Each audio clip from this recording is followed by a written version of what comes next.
حضرت حذیفہ بن یمان ایک صحابی تھے، میرے نبی کریم علیہ السلام نا ان سے راز کی باتیں کرتے تھے۔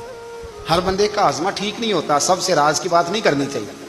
حضرت حذیفہ بن یمان کہتے ہیں حضور راز کی باتیں بتاتے ہیں۔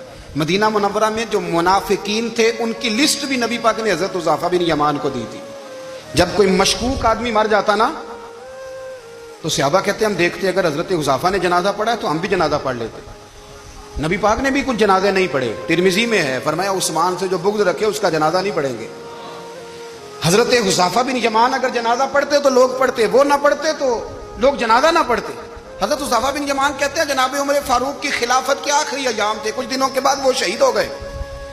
فرماتے آدھی رات کا وقت تھا، میں گھر میں سویا تھا بڑا بے فکر، اچانک میرے دروازے پہ دستک ہوئی، میں گھبرا کے اٹھا، اتنی رات کو کون آیا؟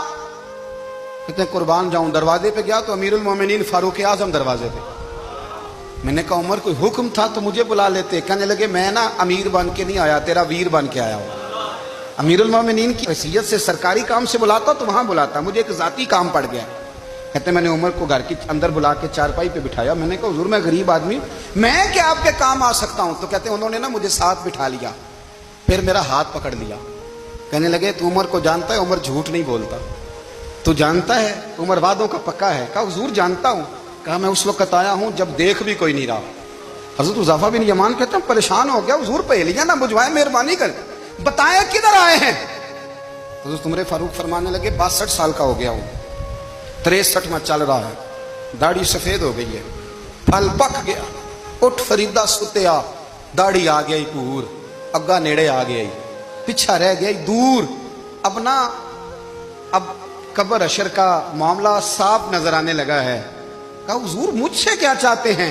حضرت عمر رو پڑے، کہنے لگے آج میں عشاء کے بعد نکلا ہوں تو نبی پاک کے صحابہ مجھے نیک کہہ رہے تھے، پھر میں نے بچوں کی ماں سے اور بچوں سے بھی پوچھا ہے، وہ بھی مجھ سے راضی ہیں، اور حذیفہ تیرے ساتھ نبی پاک راز کی باتیں کرتے تھے، سچ بتا کہیں عمر کا نام منافقوں میں شامل تو نہیں؟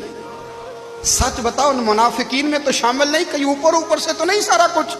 حضرت حذیفہ بن یمان کہتے ہیں میں باپ کے مرنے پہ اتنا نہیں رویا جتنا عمر کے سوال پہ رویا۔ میں قدموں میں بیٹھ گیا، میں نے کہا نہیں عمر یہ تو میں نے نہیں سنا، لیکن یہ میں نے نبی پاک سے ضرور سنا ہے کہ میرے بعد اگر کوئی نبی ہوتا تو عمر ابن خطاب ہوتا۔ یہ میں نے اپنے کانوں سے سنا ہے کہ عمر جس گلی سے گزرے شیطان راستہ بدل جاتا ہے۔ یہ میں نے اپنے کانوں سے سنا ہے کہ 950 سال حضرت جبریل جناب عمر کی شان بیان کرے تو پھر بھی بیان نہیں ہو سکتا۔ یہ میں نے ضرور سنا۔